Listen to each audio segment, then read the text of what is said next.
Olá, galerinha do sexto ano, tudo bem com vocês? Eu espero que sim, comigo também está tudo bem. Hoje nós vamos dar continuidade e finalizar o capítulo 10, que se chama O que trouxemos do passado. Será que tem alguma coisa que a gente trouxe lá do passado, né? E aí, a gente vai retomar falando um pouquinho sobre a beleza, tá? Então, a gente já falou lá na aula passada e agora a gente vai retomar a partir daí. Então ele começa falando da época do Renascimento, tá? Essa busca, ela também aconteceu durante o Renascimento, a busca pela beleza. Será que existe uma maneira correta de trabalhar o belo? E assim por diante, tá? Então ele fala aí, pintores e escultores renascentistas buscavam, tanto nas técnicas utilizadas pelos gregos, quanto nas escolhas visuais que faziam e nos temas, referências aí para as suas criações, tá? É considerada então uma das primeiras pinturas renascentistas, o Nascimento de Vênus, de 1484 a 1486, do pintor italiano Sandro Botticelli. Então aqui a gente tem a obra, tá? E aí ele vai começar a falar um pouquinho sobre esta obra, sobre quem está retratada nesta obra e a maneira como está retratada, tá?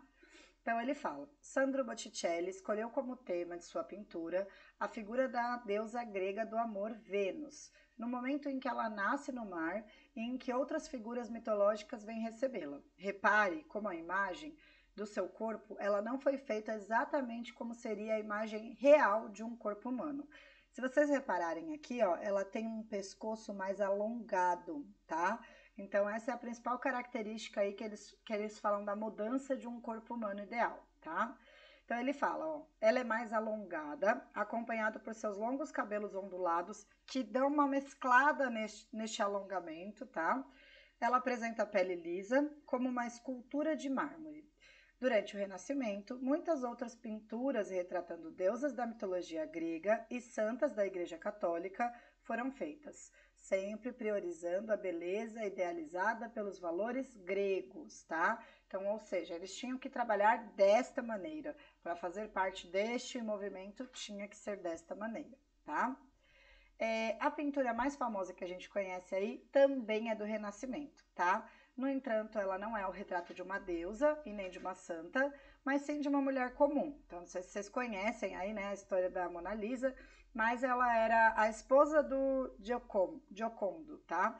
Então, ela era chamada de Lisa del Giocondo, né? Essa é uma das hipóteses para a Mona Lisa, tá? De quem era a Mona Lisa como um todo. Mas ela ficou conhecida aí, a obra ficou conhecida como Mona Lisa.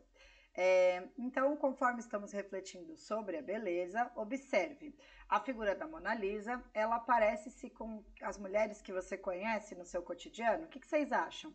Ou não? Ou ela utiliza roupas muito pesadas, muito escuras? O que vocês acham aí da Mona Lisa observando ela aí nessa imagem, tá? E aí ele fala pra gente observar que ela não tem sobrancelhas, tá?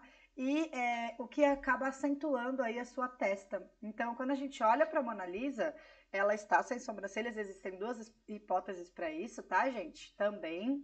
E aí a gente teria um dia, uma aula inteira só para falar da Mona Lisa, tá? Mas neste caso aqui, ele fala então da acentuação dessa testa, que na época era uma coisa bela. Ter uma testa grande era algo bonito, não era algo feio, tá? E aí ele continua. Sabemos que essas referências, elas não são comuns no dia de hoje, mas esse aspecto exterior era comum e visto como belo na época da Mona Lisa, tá? E aí ele continua. Será que, assim como na Grécia Antiga e no Renascimento, pensamos em uma medida para a beleza? O que vocês acham? Será que tem medida? Olha, se tiver dois olhos deste tamanho, dessa espessura, o nariz deste tamanho, a boca acentuada para a esquerda, como é que é essa medida para a beleza, né? Será que existe ela ou não? Então ele fala, mesmo atualmente, existem questionamentos a respeito de nos basearmos em padrões como os da Grécia Antiga para definir aquilo que chamamos de belo.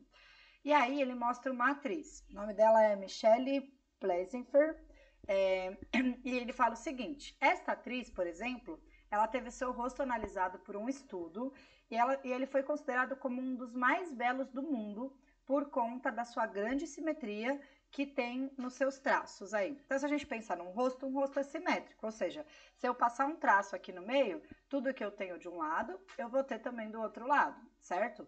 E no caso dessa atriz, o rosto dela é muito simétrico, tá? Então, né, ele fala, será, entretanto, esse fator suficiente para determinar que seu rosto é o mais belo do mundo? Para ela ser considerado aí como uma das mais belas do mundo? Somente a simetria deste rosto? Somente rostos perfeitamente simétricos são belos? Então quer dizer que se eu tiver alguma imperfeição eu não posso ser bonita porque eu tenho uma imperfeição? O que vocês acham aí, né? Pensem aí com vocês.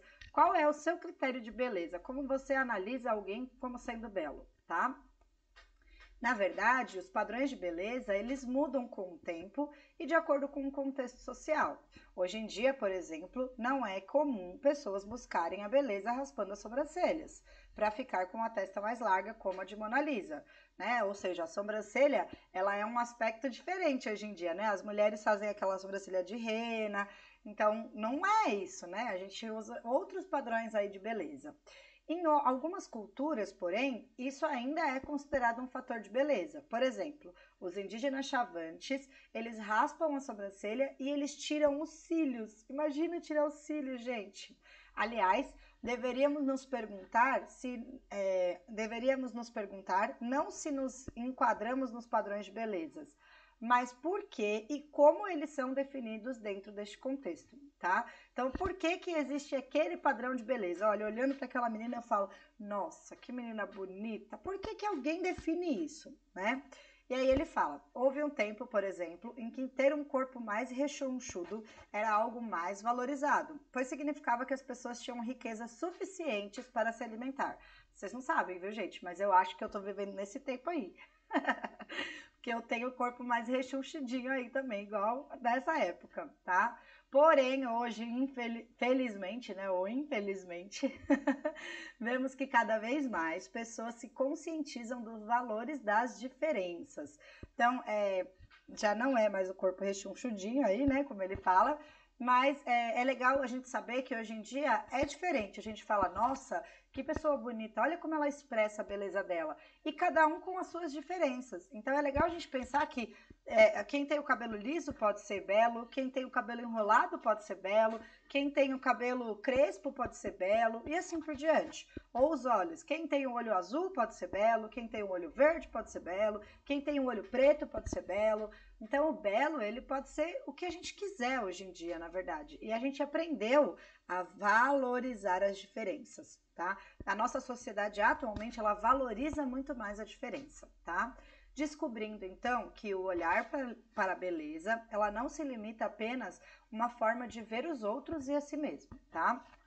Percebemos que da mesma forma que os artistas do passado retratavam pessoas de maneira idealizada, hoje também propagandas, jornais, revistas, na internet, as pessoas aparecem retratadas da maneira real, mas modificadas com certo ideal de beleza. Por exemplo, eu sou real, tá, gente? Mas eu estou de maquiagem. Logo, isso me traz um pouquinho mais de beleza aí pra gente fazer essa videoaula, tá? Aí a gente vai mudando de assunto. Ele vai falar então das músicas. Lembra que o tema é o que trouxemos do passado? Será que a gente trouxe bastante coisa do passado? As músicas também foi uma coisa que a gente trouxe do passado, tá? Então ele fala: você já parou para pensar como são compostas as músicas que você ouve? Provavelmente você conhece as notas musicais, mas vocês sabem quando elas foram criadas? Qual é a relação aí das notas musicais com alguma outra matéria que a gente aprenda, tá? Então ele fala, Pitágoras, filósofo e matemático grego que viveu na Grécia entre os séculos 5 e 6 a.C., ele fez experiências sonoras que levaram a descobrir uma divisão para as notas musicais. Para isso, ele construiu uma espécie de instrumento musical chamado monocórdio. Não sei se vocês já ouviram falar e se puderem grifar aí no texto de vocês, podem grifar, tá? Este monocórdio, ele consistia então em uma única corda esticada sobre uma caixa comprida de madeira. E ela está aqui, olha lá que legal, ó. Parece um braço de um violão, né? Não sei se vocês acham isso não, com uma única corda colocada. E aí o que ele descobriu, né? Pitágoras, ele tocou a corda e depois dividiu-a pela metade e a tocou novamente. Deste modo, ele percebeu que o som ou a nota era o mesmo, só que mais agudo, o que chamamos hoje de uma oitava acima. Começou então a fazer novas divisões de corda, 1/3, 2/3, e então ele descobriu outras notas musicais que soavam de acordo com a relação do tamanho da corda. Com base nessa descoberta dessas notas, foram formadas então as escalas musicais que conhecemos hoje, que é do, ré, mi, fá, sol, lá, si, lá, lá, lá, lá, lá. E aí ele fala, você sabia que a palavra escala musical, ela significa, na verdade, escada, né? Então, ela indica que as notas musicais, elas podem subir essa escada ou elas podem descer essa escada, tá? Ou seja, se ficarem mais agudas ou se ficarem mais graves aí, tá? Agudas mais fininhas, mais graves mais grossos, tá? Os gregos, eles também projetavam diversos instrumentos musicais que deram origem aos instrumentos que a gente conhece hoje, tá? Por exemplo, a gente tem a lira, que é uma espécie de harpa, e a gente tem o aulo, que é um instrumento de sopro. São alguns desses instrumentos aí que eles confeccionavam na época. E aí eles falam da palavra música, né? Também é de origem grega, que vem de musique technique e significa arte das musas, divindades gregas encarregadas por Zeus, seus pais, de criar e inspirar as artes, tá? Então, ou seja, muita coisa que a gente utiliza hoje foi criado lá pelos nossos antepassados aí, tá? E aí, ele vai falar que a música, muitas vezes, ela tem relação com a matemática, né? Então, será que a gente sabe disso? Será que a gente entende disso, né? E aí ele fala, frações e notas musicais. Você sabia que a música tem tudo a ver com a matemática? Para determinar as notas musicais com o monocórdio, Pitágoras utilizou o conceito das frações. A metade, um meio de uma corda, soa a mesma nota que ela por inteiro. Chamamos essa relação de oitava, porque a mesma nota aguda é a oitava nota depois de 7 diferentes, como em dó, ré, mi, fá, sol, lá, si, do, novamente. A matemática, porém, não para por aí. Na verdade, existem outras notas entre as 7 que nós conhecemos, que são semitons. Entre o dó e o ré, por exemplo, temos um tom inteiro, e na metade entre eles temos o semitom, ou meio tom, que nada mais é que o tom dividido por 2. Mas cuidado, nem sempre há um tom inteiro entre duas notas. Entre as notas mi e fá, só existe o meio tom, por exemplo. E aí ele vai fazer uma perguntinha aí referente à matemática, se depois vocês quiserem responder, podem responder, tá? E aqui a gente tem uma imagem também do aulo, tá?